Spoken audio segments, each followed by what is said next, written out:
তো বন্ধুরা, বাংলা যুব সাথী প্রকল্প শুরু হতে চলেছে। বাজেটে ঘোষণা করা হয়েছিল 15 আগস্ট থেকে এই প্রকল্প চালু হবে। তারপর মুখ্যমন্ত্রী আজকে সাংবাদিক বৈঠকের মাধ্যমে জানিয়েছেন বাংলা যুব সাথী প্রকল্প এর সাথে ভূমিহীন কৃষকদের যে প্রকল্প রয়েছে এবং এই প্রকল্পের কাজ দুয়ারে সরকার ক্যাম্পের মাধ্যমে খুব দ্রুত হতে চলেছে। কবে থেকে চালু হবে, কিভাবে আবেদন করবেন, সমস্ত বিষয় আজকে এই ভিডিওর মাধ্যমে জানাবো। নতুন হলে চ্যানেলটিকে সাবস্ক্রাইব করবেন এবং পাশের বেল আইকনটি। গুরুত্বপূর্ণ স্কিম বাংলা। তো প্রথমে আমরা বাংলার গুরুত্বপূর্ণ স্কিম যুব সাথী প্রকল্প, যা রাজ্যের 21 থেকে 40 বছর বয়স যদি হয়, সঙ্গে মাধ্যমিক পাস হয়ে থাকেন, তাহলে এই প্রকল্পের আবেদন করতে পারবেন। যতদিন পর্যন্ত আপনি চাকরি না পাচ্ছেন, অর্থাৎ সর্বাধিক 5 বছর অবধি প্রতি মাসে 1,500 টাকা করে ভাতা পাবেন, যেটা 15 আগস্ট 2026 থেকে চালু হওয়ার কথা ঘোষণা হয়েছিল। কিন্তু মুখ্যমন্ত্রী সাংবাদিক বৈঠকে জানান এই প্রকল্পের সূচনা খুব দ্রুত, তাড়াতাড়ি অফলাইনে দুয়ারে সরকার ক্যাম্পে শুরু হবে, যা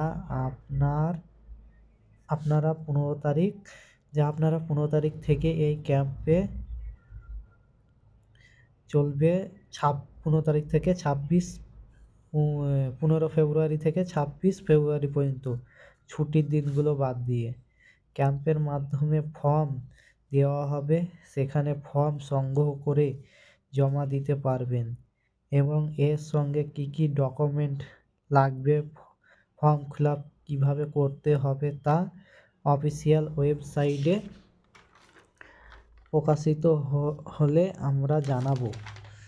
এবং এর সাথে আরও যে প্রকল্প আছে, ক্ষুদ্র এবং প্রান্তিক কৃষকদের চাষের খরচ কমানোর জন্য যে নদী সেচ, টিউবওয়েল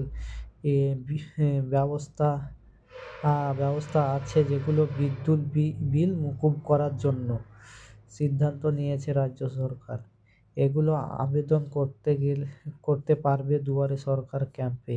এই বিদ্যুৎ বিল মুকুব আবেদন করলে বিদ্যুৎ বিল আর লাগবে না।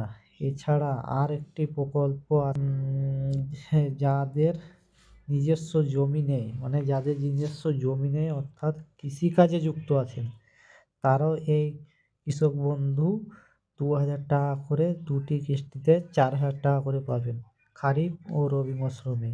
এই প্রকল্পটি দুয়ারে সরকার ক্যাম্পে আবেদন করতে পারবেন। তো ওই আবেদন করতে পারবেন 15 ফেব্রুয়ারি থেকে 26 ফেব্রুয়ারি ক্যাম্প বসবে তখন।